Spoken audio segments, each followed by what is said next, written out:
You're right guys, welcome to Hopeless Chatter. My name is Gary, aka Hopeless, and in this video I'm going to show you how I painted this Ironskull's boy from the Warhammer Underworlds Shadespire game.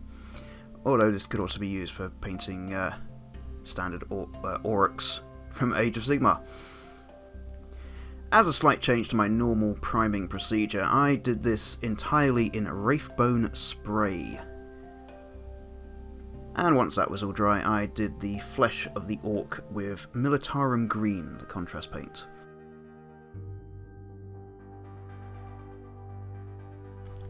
I took a bit of extra care going around the model, making sure that the paint didn't pool up too much in the recesses.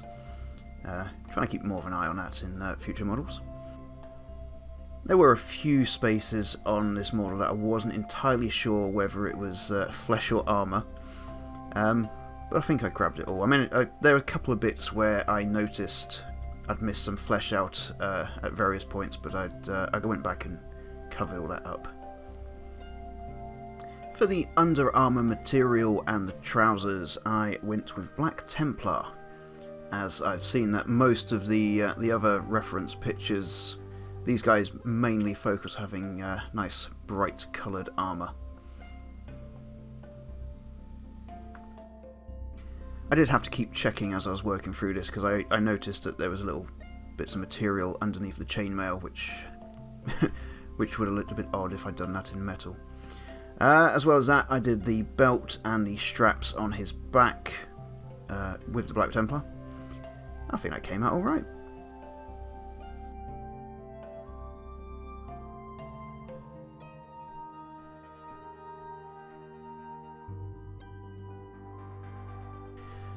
After that I started going through all of his armoured areas, so that's the metal plates around his body, hands, this nice little face mask thing.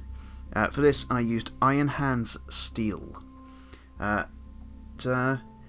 Normally I use Lead Belcher, but I just wanted to see what it looked like, to be fair. And I'll be honest, at the end of it, I think it came out quite nicely. I think the only difference I would make if I did this again would be to actually spray the model in Lead Belcher spray, because it would have saved a lot of time, because this took absolutely ages. I then decided to add some of the Iron Hand Steel to his clubs, so mainly the spikes and the tips of both weapons. And while that was drying, I figured I would work on his mouth for a couple of moments, so I used Shyish Purple. Or Shyish? Shish? Shyish? I used that one for his tongue, which was fun. Probably should have done that bit first, because it was terrifying trying to not get paint on his teeth. Although I realised after finishing I could have really not worried that much, because I could have just painted over again with Wraithbone. While I was waiting for it to dry, I kind of got the idea to play about with the different sort of silver metals in the Games Workshop range. So I chose Iron Warriors for the club handles, club head, and the patches to the armour and chainmail on him. And I'm not sure how I feel about it. To be fair, there's not that much of a difference between the two shades of metal. So, you know, learn something new.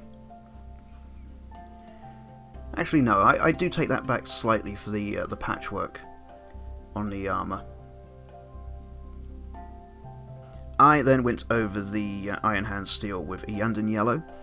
I'm a big fan of going over the metallic paints with the contrast range, because some of the effects it comes out with are quite nice. And I kind of wanted to go for a more realistic appearance, as if you could, you know, see these in the real world. Which sounds weird saying that out loud. But yeah, I think so. It's nice and different to the bright yellows you see on the Games Workshop website. And then I went over the shoulder plates, or shoulder pieces with Black Templar again, just to sort of dirty it up. I might have put a bit too much paint on to start with, but I went back over a couple of times to sort of absorb the excess stuff. I was also careful not to go over the patchwork, or the patch job on his shoulder there. Once all that was dry, I then went over the chainmail and the weapons with Basilicanium Grey, because I prefer how that comes out rather than using Nuln Oil. I don't know why, I just do. There's not that much of a difference.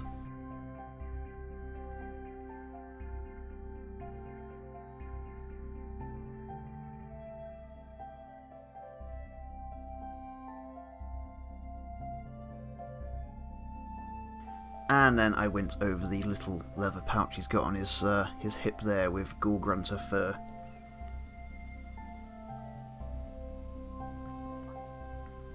Which, realising now, was quite difficult to keep on focus in the camera and my eyeline. For his teeth and the little bone charm he's got round his waist, I use Skeletal Horde. Nice and simple.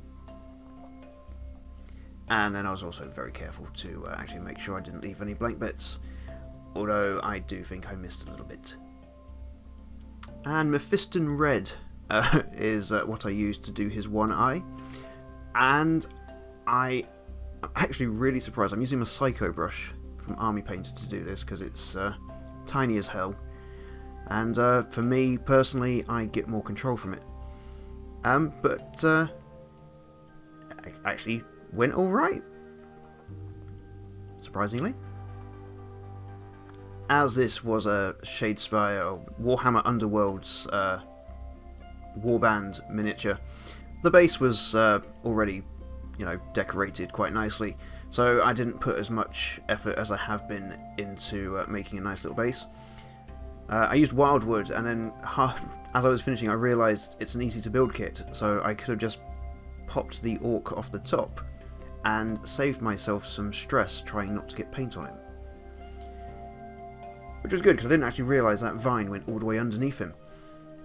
So, yeah, lessons. The vine itself I painted with Moot Green, and then went over with Creed Camo contrast paint, purely because I wanted to see how it would come out. If you don't try these things, you won't know. I think when it dried, it came out quite nicely, to be fair.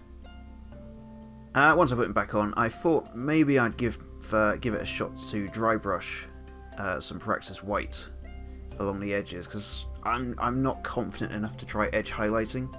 I much prefer dry brushing. Although I don't think it came out particularly visible.